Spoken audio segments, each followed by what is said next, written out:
नमस्कार, आदाब, सत श्री अकाल। खबरें अभी तक देख रहे हैं आप और मैं हूं आपके साथ नासिर कुरैशी। 2024 का पहला दिन, आप सभी को नए साल की बहुत बहुत शुभकामनाएं। 24 की खबर में उन खबरों से आपको रूबरू कराएंगे जो 24 के इलेक्शन से जुड़ी हुई हैं। 2024 के लोकसभा चुनाव को जिन खबरों से प्रभावित किया जा सकता है या जो खबरें 2024 के चुनाव को मद्देनजर रखकर सामने आती हैं, वो तमाम सियासी खबरों से आपको रूबरू कराएंगे। और इस बार 2024 के इलेक्शन में अयोध्या में राम मंदिर का मुद्दा भी गरमाने वाला है। 22 जनवरी को राम मंदिर में प्राण प्रतिष्ठा समारोह का आयोजन होगा और इसको लेकर अधिकतर विपक्षी दल के नेता प्राण प्रतिष्ठा समारोह में शामिल होने के लिए आमंत्रण न मिलने पर बीजेपी और पीएम मोदी पर सवाल उठा रहे हैं। ऐसे में राम मंदिर को केंद्रीय मंत्री धर्मेंद्र प्रधान का बयान राम मंदिर को लेकर केंद्रीय मंत्री धर्मेंद्र प्रधान का बयान भी आया है और उनका कहना है कि किसी को कुंठा दिखाने की जरूरत नहीं है, सभी को निमंत्रण गया है, सभी को आना चाहिए। जो नहीं जा रहे हैं उन्हें हनुमान भगवान ले आएंगे।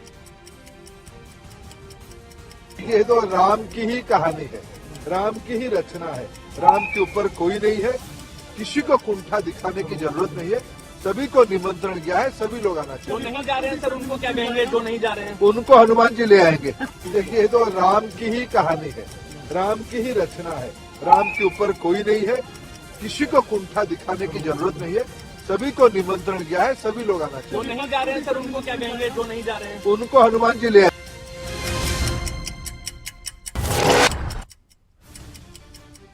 केंद्रीय मंत्री जितेंद्र सिंह ने कहा कि प्रत्येक भारतवासी 22 जनवरी को लेकर उत्साहित है। उन्होंने कहा कि 22 जनवरी को औपचारिक कार्यक्रम होगा। प्रधानमंत्री की उपस्थिति से ही हम सबको संतोष करना चाहिए। मोदी जी ने अपील की है सबसे कि 22 तारीख को एक जो कार्यक्रम रहेगा, जो एक औपचारिक कार्यक्रम होगा जिसमें मोदी जी उसमें प्रमुखता से भाग लेंगे, तो मोदी जी की उपस्थिति से ही हम सबको संतोष करना चाहिए। जहां वो है तो हमारी, मान लीजिए, हम ही हैं, और इसलिए हम अपने अपने घरों में अपने ढंग से प्रार्थना करेंगे। जो वहां जाने की यात्रा की योजना बनानी है उसके बाद बनाई जाएगी, ताकि ऐसा भी ना हो कि वहां सब लोग पहुंच जाए और भीड़ हो जाए। मुझे लगता है कि जिन लोगों ने कुछ वर्ष पहले, आज से 10-15 साल पहले अयोध्या जाने का जिन्हें अवसर रहा होगा, वो तुलना कर सकेंगे।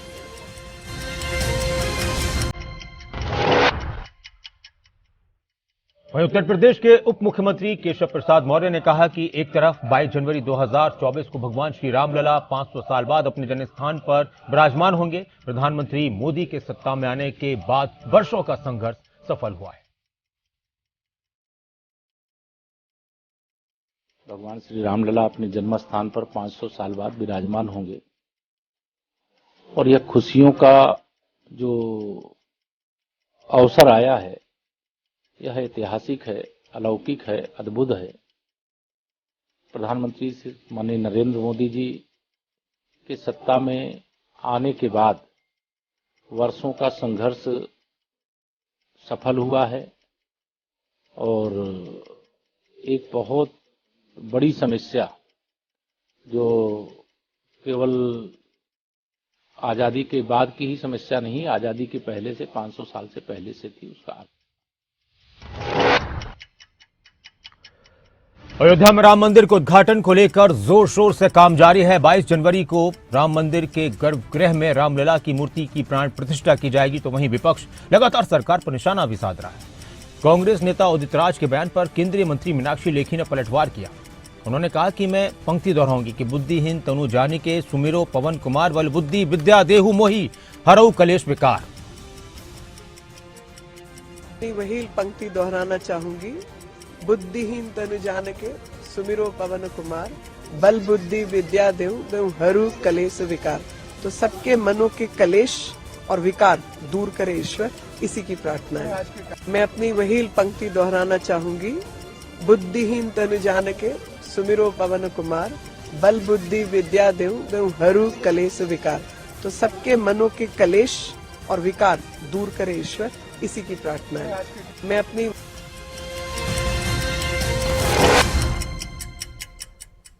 हरियाणा के मुख्यमंत्री मनोहर लाल ने राम मंदिर को लेकर बयान दिया और कहा कि श्री राम जन्मभूमि पर मंदिर बनाने का लंबा संघर्ष रहा है। लंबे वर्ष के संघर्ष के बाद, लंबे संघर्ष के बाद देश की जनता की आकांक्षा पूरी होने वाली है। मैं देश की जनता को इसके लिए अग्रिम बधाई शुभकामनाएं देता हूं और हम सब अपने घरों पर दीपक जलाएंगे दोस्तों। की आकांक्षाएं पूरी होने वाली है और मैं सारी देश की जनता को इस अवसर पर अग्रिम बधाई देता हूं और अपील करता हूं कि 22 जनवरी के दिन सारे देश भर में और लोग अपने अपने घरों में दीपक जलाएं, दिवाली मनाएं, क्योंकि अयोध्या में 22 जनवरी के लिए तो सीमा तय की गई है कि उस सीमित लोग जो जिनको निमंत्रण जाएगा वही लोग मिलेंगे। और मैं हरियाणा की जनता को भी लोग कहूँगा कि वो अपने अपने घरों में दिवाली मनाएं। 9 फरवरी के दिन हरियाणा के लोग अयोध्या जाएंगे। वहाँ हर प्रांत को एक एक दिन का समय दिया गया है ताकि लोग वहाँ ज्यादा जा सकें। आपको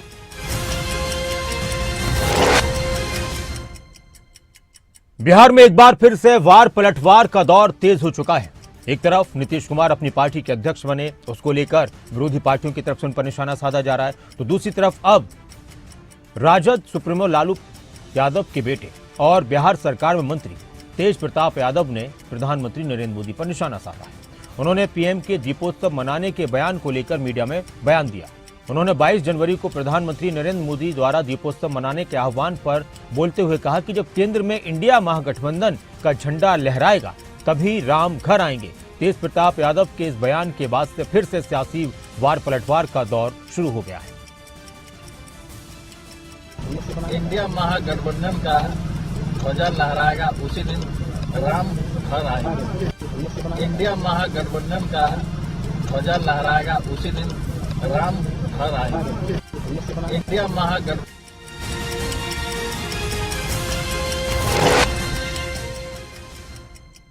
तो वहीं कांग्रेस नेता उदित राज ने भी राम मंदिर को लेकर बयान दिया और हेमंत बिस्वा शर्मा के बयान पर निशाना साधा।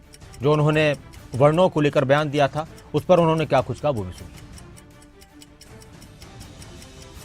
उस समय यह बात बीजेपी के जिम्मेदार लोगों के द्वारा कहा जाना क्या दर्शाता है।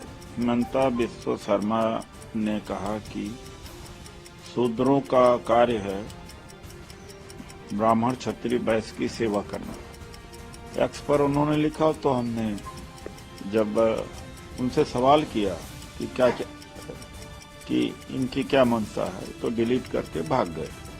उसके बाद जिस तरह से मीडिया में प्रचार भी हो रहा है कि निषाद के परिवार गए, तो आपने देखा होगा कि जब भगवान राम का वनवास हुआ है तो सबरी मिलती हैं। कांग्रेस नेता राशिद अलवी ने कहा कि प्रधानमंत्री नरेंद्र मोदी पूरे देश से कह रहे हैं कि दिवाली मनाएं, श्रेय लेने की कोशिश कर रहे हैं। वो पूरे देश को ये संदेश दे रहे हैं कि राम मंदिर उन्होंने बनाया है। पूरे देश से कह रहे हैं दिवाली मनाई जाए, क्रेडिट लेने की कोशिश कर रहे हैं। और किस तरीके से राजनीति होती है, यही तो राजनीति। वहां पे मुख्यमंत्री होंगे, प्रधानमंत्री होंगे, पूरे देश को आप ये मैसेज दे रहे हैं कि राम मंदिर आपने बनाया है। ये राजनीति नहीं है तो क्या है। राम मंदिर सुप्रीम कोर्ट के फैसले से बना है। राम मंदिर देश के तमाम लोगों का है, सिर्फ भारतीय जनता पार्टी का नहीं है। भारतीय जनता पार्टी तो ऐसा लगता है कि उसमें अपना कब्जा जमाना चाहती है। विश्व हिंदू परिषद आरएसएस का एक हिस्सा है। सब मिलकर 2024 के बिहार में एक पुलिसकर्मी की तरफ से एक दलित महिला पर लाठी बरसाए जाने की घटना पर बीजेपी नेता शहजाद पूनावाला ने कहा कि बिहार में जब से नीतीश कुमार और लालू प्रसाद यादव राजद की सरकार आई है तब से वहां पर जंगल राज है। बिहार में जब से नीतीश जी की और आरजेडी की सरकार आई है तो वहां पर जंगल राज है और इस जंगल राज के तहत माफियाओं को, अपराधियों को, क्रिमिनल्स को तो खुली छूट मिलती है। उनके हौसले इतने बुलंद है कि वो आम आदमी से लेकर पुलिस वालों तक को मारने के लिए वहां पर सामने आ जाते हैं। परंतु जो पुलिस का दमखम है वो केवल आम नागरिकों पर दिखाई देता है। आज जिस प्रकार से एक दलित महिला पर लाठी भांजी गई है, इससे पहले हमने देखा आंगनवाड़ी की महिलाएं जब अपना अधिकार मानती है तो उनको पीटा जाता है। कोई अगर न्याय मांगता है कि उसको नौकरी मिलनी चाहिए, शिक्षा मिलनी चाहिए, तो उसके ऊपर लाठियां बरसाई जाती है, गोलियां बरसाई जाती है। महाराष्ट्र में 2024 में लोकसभा चुनाव के मद्देनजर सीट शेयरिंग को लेकर इंडिया गठबंधन के नेताओं में लगातार बयानबाजी देखी जा रही है। सीट शेयरिंग के फॉर्मूले को लेकर कांग्रेस और शिवसेना के नेता भी आमने सामने। शिवसेना उद्धव ठाकरे गुट के सांसद संजय राउत का भी अब इस मामले पर बयान आया है और उन्होंने कहा कि कल ही मेरी इस मसले पर कांग्रेस अध्यक्ष मल्लिकार्जुन खड़गे से बातचीत हुई है। कल ही मेरी खड़गे साहब से बातचीत हो गई। उद्धव ठाकरे जी ने कहा था कि खड़गे साहब से बातचीत करिए एक बार, तो मेरी कल रात को बातचीत हो गई। खड़गे जी बेंगलोर में है, अब दिल्ली में आ जाएंगे। महाराष्ट्र में जो बातचीत करनी है उसके लिए खड़गे साहब ने एक हाई लेवल कमेटी की स्थापना की है। पहले उनसे बातचीत होगी, बाद में हम खड़गे साहब से और राहुल जी से बात करेंगे। अगर लगता है कि बातचीत करनी चाहिए तो बातचीत करें।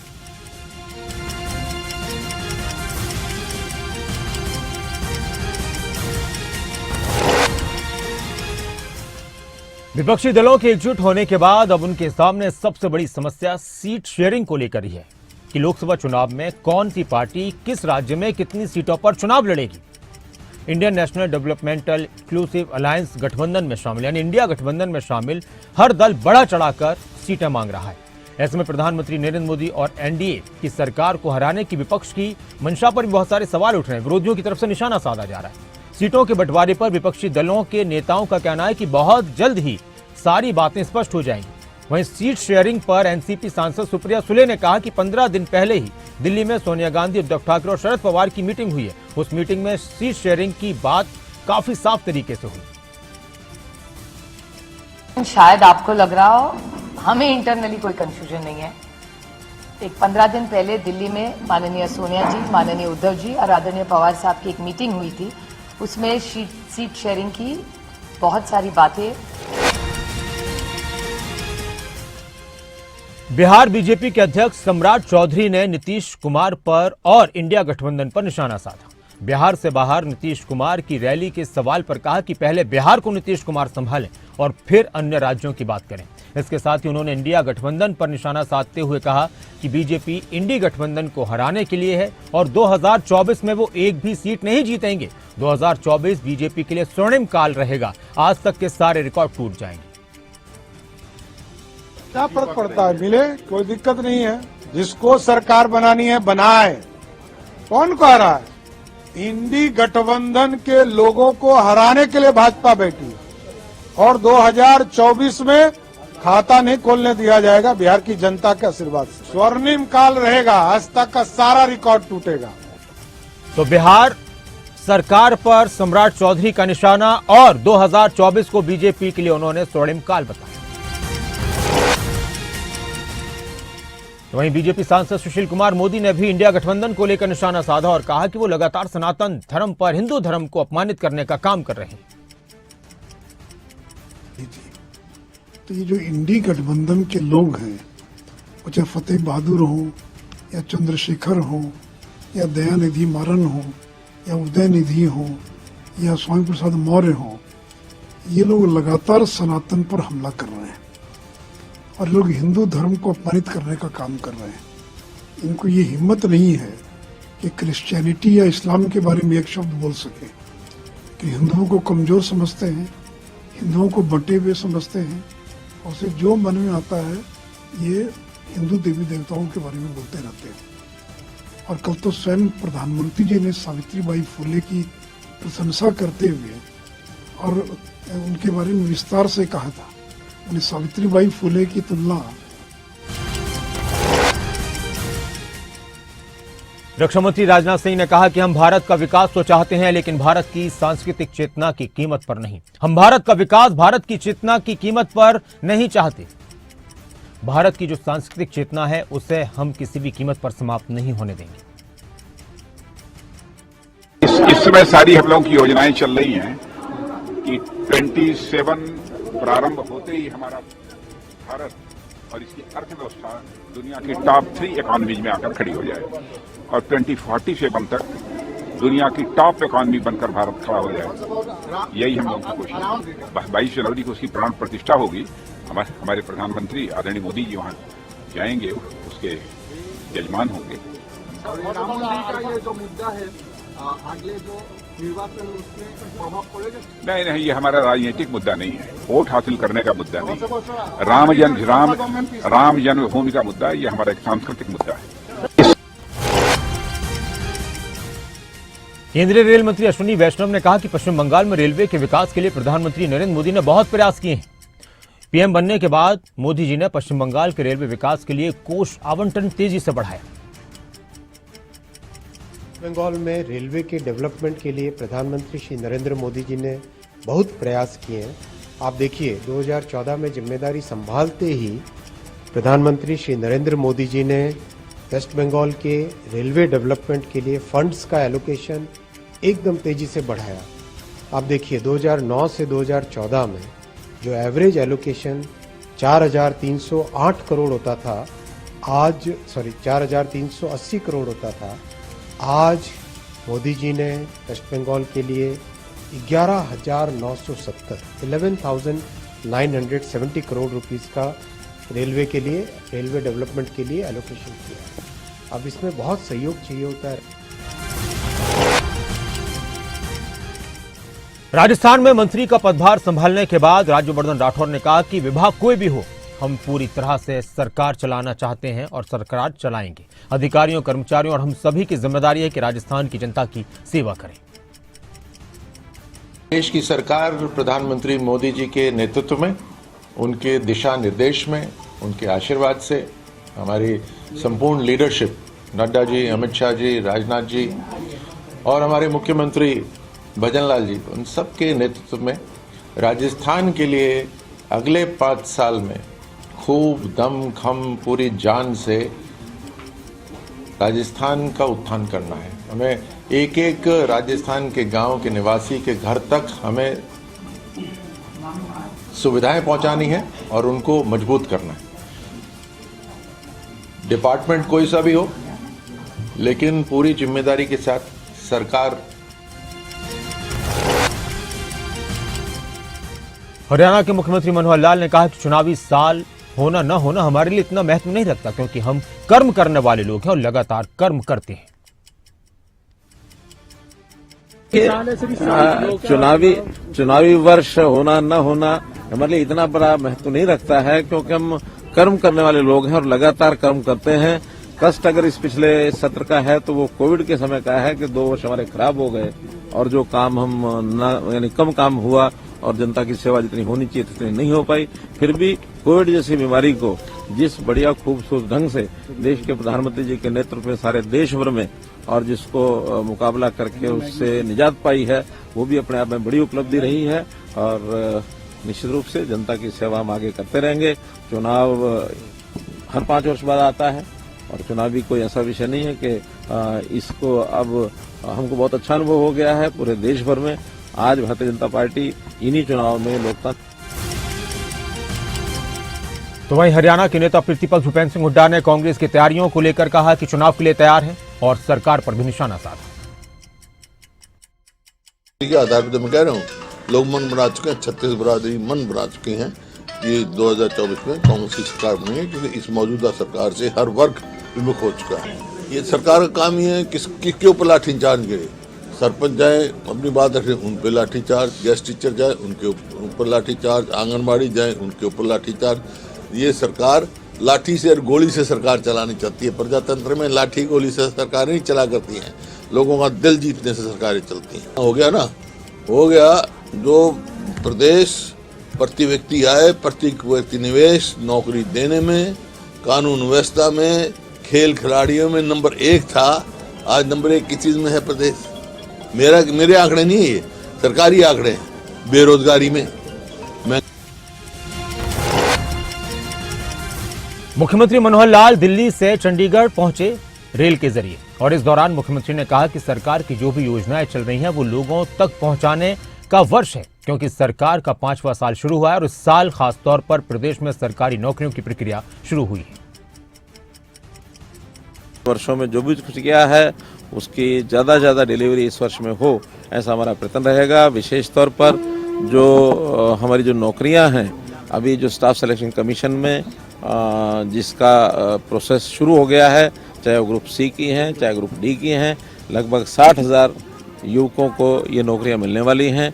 और निश्चित रूप से जो हमने अभी जनसंवाद के कार्यक्रम या जो विकसित भारत यात्रा के कार्यक्रम चल रहे हैं, उसमें भी बहुत सी जो योजनाओं का लाभ उन लोगों को मिल रहा है। जितनी डिमांड इस समय आ रही है उसको भी गति से पूरा कर रहे हैं।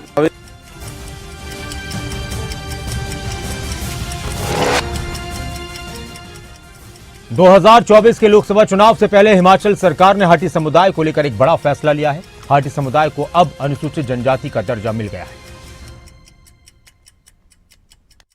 हमसे पूछा था तो उसमें एससी के बारे में क्लैरिफिकेशन हमें चाहिए थी।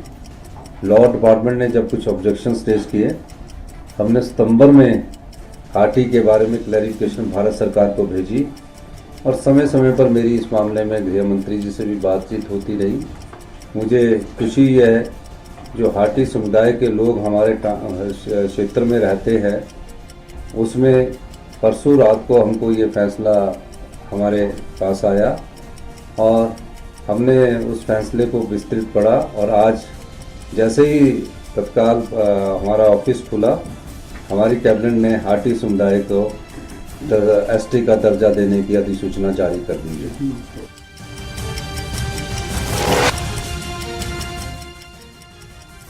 तो वहीं भाजपा प्रदेश अध्यक्ष हिमाचल में बीजेपी के प्रदेश अध्यक्ष डॉक्टर राजीव बिंदल ने प्रेस कॉन्फ्रेंस की और इस दौरान उन्होंने सरकार पर जमकर निशाना साधा। भारतीय जनता पार्टी के माननीय राष्ट्रीय अध्यक्ष श्री जगत प्रकाश नड्डा जी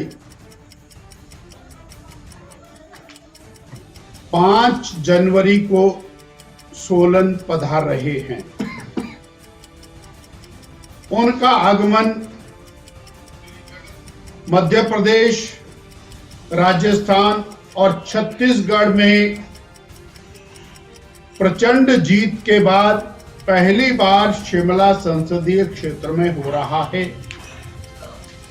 इस नाते शिमला संसदीय क्षेत्र की जनता, शिमला संसदीय क्षेत्र के भाई बहन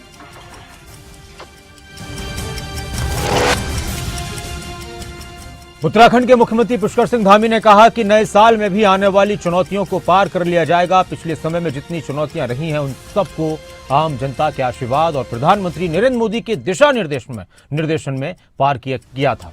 आपको बता दें कि इस साल बीजेपी सरकार के सामने प्रदेश में यूसीसी को लागू करने और लोकसभा चुनाव में जीत हासिल करने और निकाय चुनाव समेत कई ऐसे विषय हैं जो महत्वपूर्ण चुनौती साबित होंगी। चुनौतियां हैं और प्रदेश की जनता के आशीर्वाद से, हमारे आदरणीय प्रधानमंत्री मोदी जी के मार्गदर्शन में, ईश्वर की कृपा से सभी चुनौतीपूर्ण जो हमारे मुद्दे रहे हैं, चुनौतीपूर्ण विषय रहे हैं, उन सभी पर हमने निर्णय लिए हैं और आगे भविष्य में भी उन सब पर निर्णय लेंगे। प्रदेश के हित में जो भी जरूरी निर्णय होगा वो हम लेने में कतई भी पीछे नहीं हटेंगे। तो सारी चुनौतियों को पूरा किया जाएगा, दूर किया जाएगा और चुनाव में जीत हासिल करने का भी दावा मुख्यमंत्री पुष्कर सिंह धामी ने। मध्य प्रदेश के मंत्री प्रहलाद सिंह पटेल ने कहा कि 2014 से पहले किसी भी असंगठित क्षेत्र के मजदूर को उसका पीएफ वापस नहीं मिलता था, वो सरकारों के पास जमा होता था, लेकिन प्रधानमंत्री नरेंद्र मोदी ने यूनिक आईडी नंबर देकर इस रास्ते को साफ किया है। आज कोई भी मजदूर चाहे किसी भी राज्य में जाकर काम करे, अगर उसका पीएफ कटेगा तो उसी के खाते में आएगा। उदाहरण के लिए एक नाम आपको कहूँगा कि उसके पहले 2014 के पहले किसी भी असंगठित क्षेत्र के मजदूर को उसका पीएफ कभी उसको वापस नहीं मिलता था, वो सरकारों के पास जमा होता था सेस के रूप में। लेकिन मोदी जी ने यूनिक आइडेंटिटी नंबर देकर इस रास्ते को साफ किया और आज कोई भी मजदूर देश के किसी भी राज्य में जाकर मजदूरी करे, अगर पीएफ उसका कटेगा तो उसी के खाते में आएगा। इस अचीवमेंट को लोगों को नहीं पता है शायद, लेकिन वो एक ऐसा सिस्टम बन गया है कि गरीब आदमी का मेहनत। मध्य प्रदेश के पूर्व मुख्यमंत्री शिवराज सिंह चौहान ने कहा कि लोकसभा चुनाव को लेकर हम दिन रात मेहनत करेंगे। बीजेपी का शीर्ष नेतृत्व जो भी जिम्मेदारी देगा उसको पूरा किया जाएगा। लेकिन लोकसभा के चुनाव होने वाले 2024 में, तो मेरा तो ये लक्ष्य रहेगा पार्टी की कार्यकर्ता के नाते, पार्टी के साथ कि मध्य प्रदेश की सभी 29 लोकसभा सीट भारतीय जनता पार्टी जीते। इस लक्ष्य को प्राप्त करने में हम दिन और रात अपने आप को झोंक कर काम करेंगे। और इसके साथ साथ भारतीय जनता पार्टी, मेरे राष्ट्रीय अध्यक्ष आदरणीय जेपी नड्डा जी, पार्टी, प्रधानमंत्री जी जो काम देंगे कार्यकर्ता के नाते उस काम को मैं करूंगा, क्योंकि भारतीय जनता पार्टी मेरे लिए पद प्राप्ति का माध्यम नहीं है। भारतीय जनता पार्टी राष्ट्रीय पुनर्निर्माण का मिशन है और मैं उस मिशन का कार्यकर्ता हूं। फिलहाल इस बुलेटिन में इतना ही, लेकिन खबरें अभी तक पर खबरों का सिलसिला लगातार जारी है। आप बने रहें खबर अभी तक के साथ। अपना ख्याल रखें। जल्द लौटते हैं एक छोटे से